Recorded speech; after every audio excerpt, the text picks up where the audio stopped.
Imagine silence not as an absence but as a weapon. An invisible sword, so sharp it can shatter the myriad points of contempt aimed at you. The one who looks down on you rarely needs to shout. Their disdain is often a quiet poison. A cold glance across a boardroom, a subtle smirk of dismissal, the deliberate ignorance of your presence in a conversation. They may overlook your achievements, acting as if your contributions are meaningless, rendering you invisible, small, and unworthy of respect. You feel it, don't you? You feel it like a sharp, cold blade sliding into your heart. And in that moment, a fire ignites within you. A desperate, burning need to assert your existence, to scream, "I have value," to prove them wrong. But you must remember this. The very instant you feel that pull to prove yourself, you have unknowingly walked straight into the trap they have set for you. Because the moment you react, you are no longer the master of your own reality. You have entered their playground, where they set the rules, where you are always one step behind, perpetually on the defensive, forever chasing their validation. The great psychoanalyst Carl Jung explained this phenomenon with profound clarity. He taught us that whenever we act from an unresolved emotional impulse, we are not truly free. We are being controlled by what he called a complex, a shadow in our soul that has not yet been healed. When someone belittles you, the part of you that is most wounded is often the old scar of inadequacy, the deeply buried memory that whispers, "You are not good enough, you are not worthy." As long as you react from that wounded place, another will always hold the reins of your emotional life. But here lies the great secret. Your most powerful weapon is not a sharper retort, not an explosion of righteous anger, nor even the brilliant intellect you try so desperately to display. Your true weapon is silence. Not the silence of resignation or defeat, but a conscious, deliberate silence. A silence that radiates an invisible power, one that needs no roar to command the attention of the entire room. It is the silence of one who has mastered themselves, who has stepped off the chessboard of others and begun to create their own laws of reality. Let me tell you of a woman named Valeria. Intelligent, patient, and deeply talented, she spent years suffocated by the subtle condescension of her peers. As a data analyst in a prestigious firm, she was typecast as the quiet worker bee, reliable, but without a voice of her own. In meetings, her insights were easily drowned out by louder, more aggressive male colleagues. Worse, her clear accomplishments were often claimed by others, with no one batting an eye. At first, Valeria fought back in the way most of us do. She tried to speak more, to raise her hand higher, believing that if she could just explain enough, prove enough, their perception of her would change. But the more she did this, the deeper she sank into the role of the supplicant, the one desperately pleading for recognition. Her words, instead of carrying weight, became evidence of her need for their approval. Then one day, after a profound session with her therapist, Valeria had a revelation. She was imprisoning herself in a game designed by others. She decided then and there to stop playing. For the next 3 weeks, Valeria was silent in all meetings. She spoke only when absolutely necessary. And when she did speak, her voice was calm, her gaze was steady, and her face was neutral. Gone was the forced smile meant to please, gone were the ingratiating nods seeking approval. Instead of fighting for every scrap of verbal territory, she turned her focus inward, toward her work. In that silence, she built an automation project that had the potential to revolutionize a core process of the company. She did not announce it, she did not ask for permission, she did not seek consensus. She simply, quietly created true value. When the moment was right, Valeria presented her results. Her proposal left the leadership stunned. The same colleagues who had once dismissed her now looked at her with a newfound confusion, a dawning respect. It wasn't because her words had changed, but because the very energy from which she spoke was entirely different. Carl Jung spoke of the shadow, that part of ourselves we deny and repress. For Valeria, and perhaps for many of us, that shadow is the desperate, aching hunger for external validation. The secret is this: true recognition only arrives at the moment you no longer need it. When you stop searching for the approving gaze of others, a light begins to radiate from within you. Because when you feel whole in yourself, when you no longer hunger to be seen or proven, you become magnetic in a way no words can ever articulate. Valeria stopped explaining, she stopped arguing, and her silence became the most powerful presence in the room. The lesson is devastatingly clear. Do not waste your energy explaining who you are. Do not try to mend the distorted image others have painted of you. And absolutely do not beg for recognition from anyone. Instead, be silent, but let your actions speak with the force of 1,000 arguments. Let your absence from their petty games weigh more heavily than any protest. Let the energy you radiate say, without a word, I am above this game you are playing. When you do this, your opponent instantly loses their footing. The entire dynamic is restructured, and they are forced to confront their own insecurity. Here is why this is so powerful. The person who belittles you is always expecting a reaction. Your reaction is the very fuel that sustains their sense of power. When you break that pattern, when you refuse to respond as they predict, their power evaporates into thin air. In your conscious silence, you are not weakened. On the contrary, you become unpredictable, formidable. And it is this unpredictability that forces others to respect you. A true master of self does not need to be loud. They do not need to beg to be understood. They simply hold their presence and let others discover the truth when it is far too late to ignore it. And now listen closely, for there is a deeper truth that few dare to confront. You, from the darkness of your own soul, have given others permission to disrespect you. It does not come from what you do, but from how you see yourself in the moments when no one is watching. The way you speak to yourself, the thoughts you hold about your own worth, the way you envision your role in this world, all of it creates an energy, a field that others can feel viscerally, even if you never utter a single word. This is more than just self-esteem. As Carl Jung would emphasize, this is about the shadow, the parts of you that have been suppressed, denied, and left unintegrated. And others somehow always sense it. Have you not seen it? Certain people walk into a room and, without opening their mouths, command immediate attention. They radiate an unshakable self-possession. Conversely, there are others whose very posture, the slight hunch of their shoulders, their fleeting gaze, their forced smile, screams a silent apology for their own existence. I'm not enough. That is the energy we each emit, not from our surface thoughts, but from the deepest, most hidden chambers of our psyche. Carl Jung said that the shadow is made of all the things we were taught not to be. If at any point in your life's journey you were made to feel small, forced into silence, or told you had to be perfect to be accepted, then you likely learned to hide your own light simply to survive. Each layer of that concealment has become a part of you, preventing you from living in the full magnificence of your being. Consider the story of Andrea, a talented 33-year-old woman who was chronically undervalued by her superiors. In every company she joined, Andrea would start with a blaze of enthusiasm. But soon that fire would be dampened. She wouldn't be given the important projects. Her opinion wouldn't be sought in major decisions. She would even watch colleagues with less experience surpass her. At night, Andrea would ask herself what she was doing wrong. She rationalized it with every possible cause: bad luck, corporate culture, favoritism. Everything changed the day she began therapy. In their first session, her psychologist asked her a simple question. When you stand before a person in a position of power, what do you think about yourself? Andrea gave a weak laugh. I feel like I have to earn their respect. And that was it. That was the key that unlocked the entire problem. From the very first moment, Andrea had already placed herself in a subordinate position. That energy of insecurity, that internal posture, was being broadcast long before she ever spoke a word. Her shadow was in control, and it wasn't just hiding her strengths. It was projecting her deepest belief about herself onto others. This is what Carl Jung called unconscious projection. The external world becomes a mirror, reflecting back to us the parts of ourselves we have not yet dared to integrate. If there is a voice inside you that whispers, I am not good enough, others will sense it as a vague vibration. If you doubt yourself, others will interpret it as a lack of confidence. And if there is a wound within you that craves recognition, others will treat you as if your true value has not yet been awakened. Andrea began to understand this as she recalled her mother, a perfectionist who was relentlessly critical, demanding, and never satisfied. As a child, Andrea learned that she had to be flawless just to receive a sliver of approval. Years later, despite an impressive resume, the energy she emitted still silently said, I apologize for my presence. I hope I am not a bother.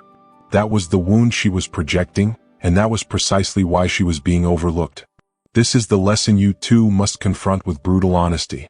What is the image you hold of yourself when you walk into a room? Do you feel you must earn respect, or do you walk in with it as your birthright?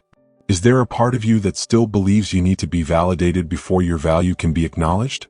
That part, that silent voice of inner doubt, is what others feel more clearly than any word you could ever say.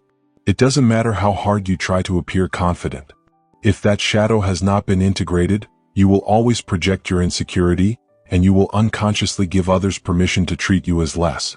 So, how do we truly transform this? This is not mere theory, it is a practice you can begin today. First, observe your body. When you enter a room, what is your posture saying? Does it declare, "I am here with the full right to be present," or does it whisper, "I am asking for permission to exist"? The answer is in how you stand, how you breathe, how your eyes meet the world. Next, change your inner narrative. Every time you catch the thought, "What if I'm not enough?" Stop and answer it with conscious awareness. If I am here, I undoubtedly have something to offer. This is not self-delusion.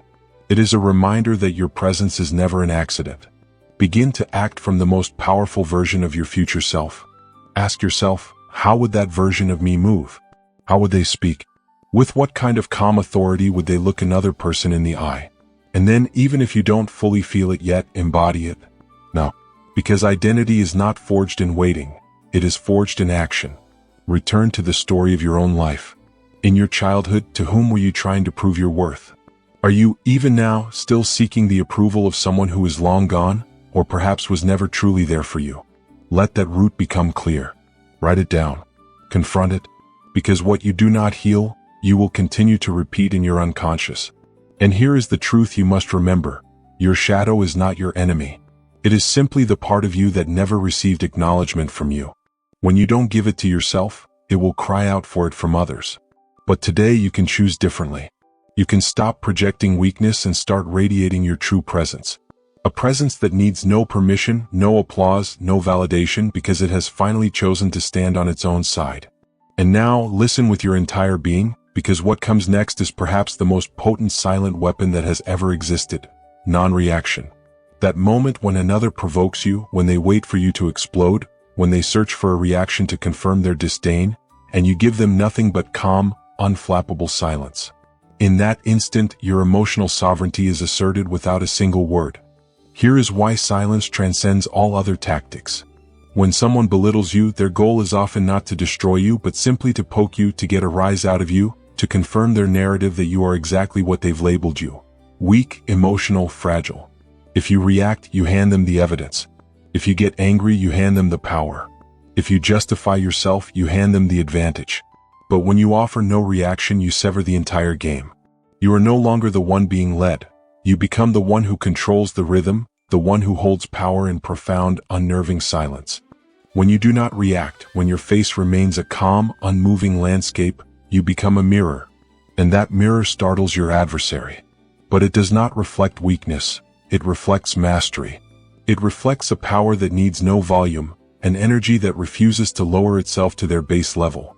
Carl Jung often spoke of the archetype of the king or the queen that resides within each of us, the mature part of our psyche that governs with a calm, unshakable poise. This archetype does not need to scream to be obeyed, does not need to beg to be loved, and certainly does not need to react to every provocation, because it understands that true power lies in conscious response, not in impulsive reaction. A man named Samuel is a living testament to this. He was a 29-year-old graphic designer working in a fiercely competitive agency. In his team was Javier, a colleague who constantly interrupted him in meetings, nitpicked his work in front of their boss, and made subtle remarks designed to devalue his contributions. Initially, Samuel fought back. He defended himself, he argued, he tried to prove he was right. But the more he did, the more he realized that Javier seemed to feed on it. It was as if Javier's own insecurity was validated every time he saw Samuel get flustered. Every word Samuel spoke in his own defense only confirmed that Javier had power over him. One day, after a particularly draining meeting, Samuel sought the counsel of a therapist. The therapist said one sentence that Samuel never forgot: "Not every provocation deserves a response." Samuel decided to try a completely different strategy. The next time Javier interrupted him, Samuel simply fell silent. He looked at him directly, without challenge, without emotion. When Javier nitpicked a detail, Samuel offered a slight, calm smile and said, "Thank you for the feedback." There was no sarcasm, no defensiveness. And then, something remarkable happened. Javier began to lose his composure. His attacks became clumsy, his comments lost their precision. Gradually, everyone else in the room began to notice that there was only one person who remained calm, centered, and professional: Samuel. Less than a month later, it was Samuel who was chosen to be the new team coordinator. Why? Because Samuel's silence had transcended strategy. It had become presence. Carl Jung once said that emotional maturity begins when you are no longer a slave to your reactions. That is what Samuel achieved, and it is a mastery that is entirely within your reach. Because non-reaction is not a sign of weakness, it is a declaration of inner strength. It is a quiet but immensely powerful message to the world: I will not give you my energy. So this is your practice where you turn this knowledge into living power. The next time someone disrespects you, provokes you, or questions you in public, remember this. Look them in the eye but without tension. Do not avert your gaze, but do not turn it into a challenge. Simply hold a steady presence, as if there is an unshakable pillar within you. Create an inner pause. Before speaking, take a deep breath. Let the silence be felt. Let it have weight. And then, when you do speak, speak from your center, from a place that no longer needs to prove or justify. Use neutral phrases that refuse to play their game. Thank you for your opinion. I will take that into consideration. Your point is noted. Brief, calm, and final. Do not try to win the last word.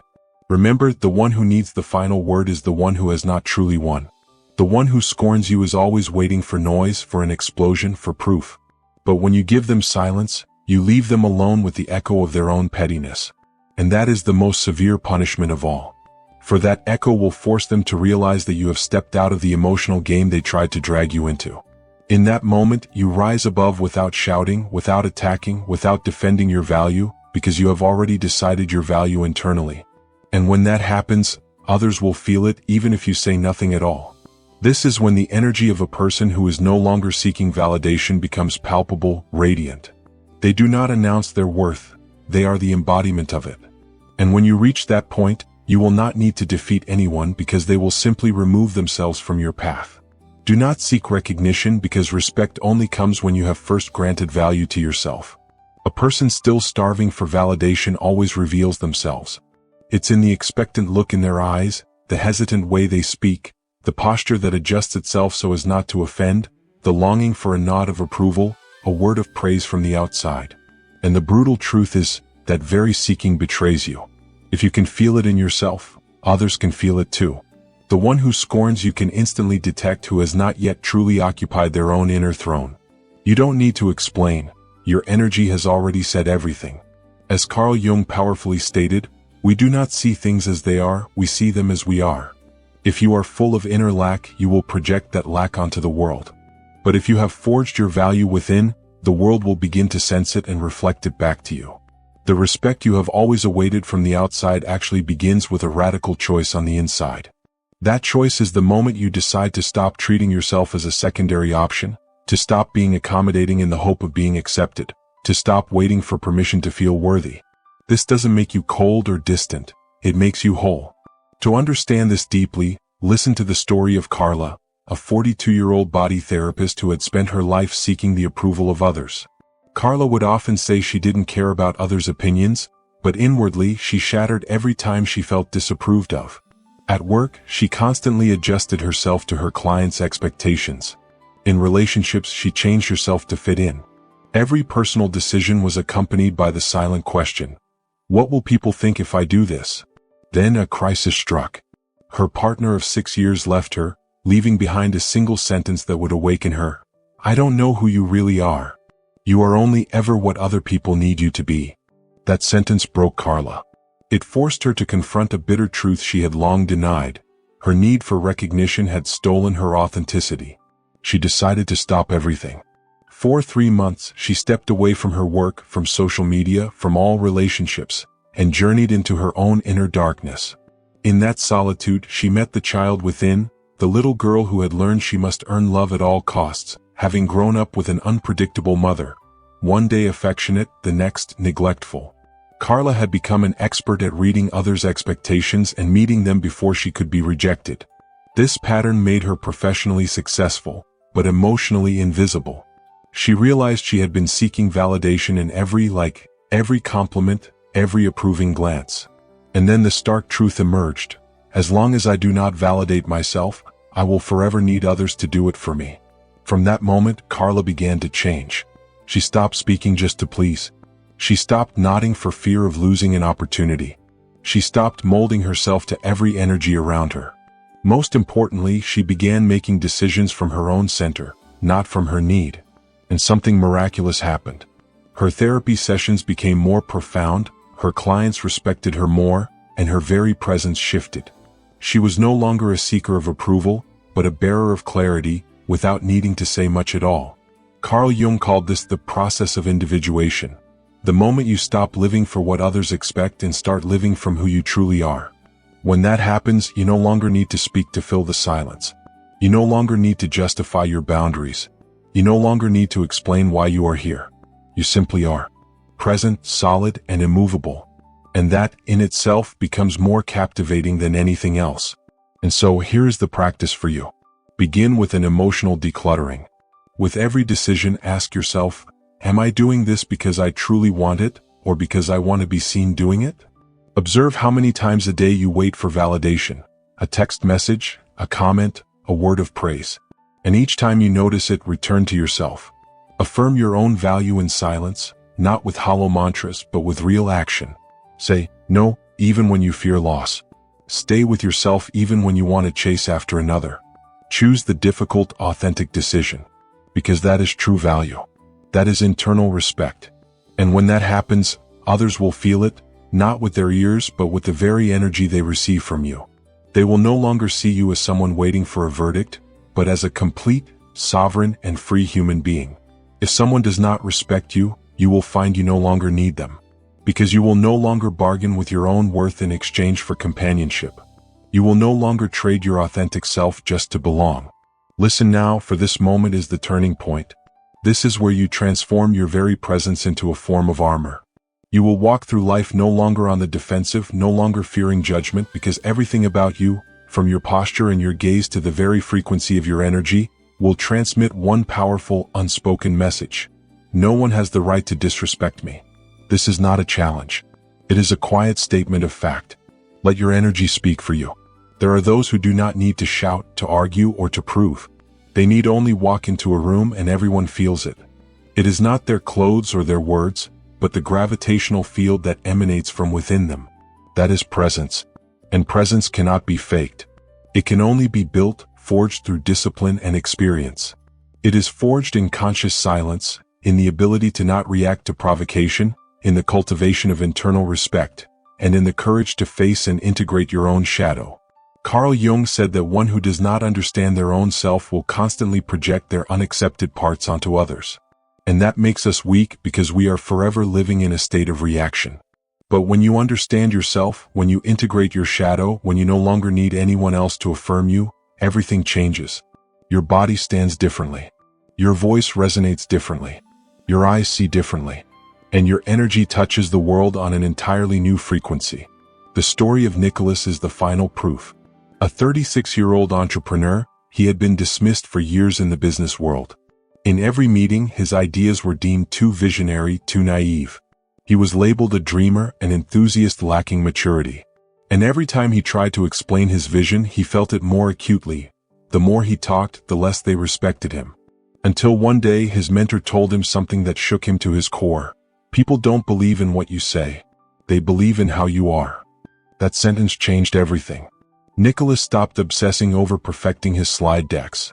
Instead, he turned inward and worked on himself. He entered therapy, confronting the story of his life, admitting the deep wound left by his father, who had made him feel he was never enough. As that wound began to heal, his energy transformed. He didn't take public speaking courses or hire an image consultant. He simply stopped begging for respect and began to occupy the space that was rightfully his. In his next round of fundraising, Nicholas did something completely different. He walked into the room in silence. He did not rush to persuade, he did not repeat numbers, he did not try to impose his will. He simply shared his vision with a calm, centered certainty, and then he left. That day, one of the investors approached him and said, "I don't know what it is, but your presence convinced me before the numbers even did." That is the key. Presence. Something that seems invisible, yet is more powerful than any word ever spoken. A presence that does not need to debate, to prove, or to plead, because it has become your very essence. This is what you must cultivate if you wish to be one who makes a profound impression without saying a word. First, your body, the most powerful silent language. A slumped back, drooping shoulders, and avoidant gaze, they all broadcast insecurity. Therefore, before you enter any space, adjust your posture as if you already know with absolute certainty that you will be respected. Plant your feet firmly, keep your spine straight, breathe slowly, and walk with the pace of confidence. Do not rush. Do not seek out approving glances. Walk as if you carry a secret that others have yet to discover. Second, your voice. Less is more. Authority comes not from the quantity of words, but from the quality of presence in each syllable. Speak from your diaphragm so your voice resonates with certainty instead of trembling with anxiety. Do not raise your pitch at the end of a sentence as if asking for permission. Speak with assertion, not with the anxiety of needing agreement. And do not fear the pause. The silence between two sentences can be more powerful than a dozen words strung together. Third, your gaze. The eyes are the most direct channel of personal power. A downcast look shows a lack of confidence. A challenging glare reveals insecurity. But a steady, calm, unhurried gaze sends the message of self-mastery. Look directly not to impose, but to show that you have nothing to hide and nothing to prove. The one who dares to look with tranquility is the one who is not afraid of being seen. And fourth, the element that encompasses all others, your energy. This is not mystical. It is a simple truth anyone can perceive. Others feel where you are coming from. If you speak from fear, it shows. If you smile to hide your discomfort, they sense it. If you nod just to keep the peace, they know. Therefore, train your energetic field. Ask yourself, what am I thinking as I enter this room? What do I believe about myself as I face others? Am I acting from my most powerful self, or from the part that always feels it is not enough? Your most potent energy comes not from the role you play, but from the relationship you have with yourself when no one is watching. And when you no longer disrespect yourself, the world will no longer dare to do so. Do you know what is most powerful of all? That presence is not something you are given. It is something you cultivate, you choose, and you embody. If today you decide to stop explaining, to stop asking for permission, and to stop justifying, your very existence becomes a message, a clear, definitive, and undeniable statement. I am no longer seeking respect from you because I have finally granted it to myself. And if that is not enough for you, then the problem is not mine. So listen now, not just with your ears, but with your entire soul. You are about to solidify everything we have traversed into an inner declaration. A declaration that will mark the boundary between who you were and who you will be from this day forward. This is not merely the end of a journey, it is the beginning of a new version of you. A version that no longer needs to defend itself, because it has become an undeniable truth. If you have walked with me to this point, it is not out of mere curiosity. It is because a power within you has awakened, a power that refuses to remain buried. You are tired of being underestimated. You are weary of having to explain your worth or justify the greatness that is already yours. And today you have understood something that not everyone has the courage to accept. Power is not in shouting who you are. Power is in embodying who you are. When you become the very value you seek, you need no proof, no explanation. And those who cannot see it will simply be left behind.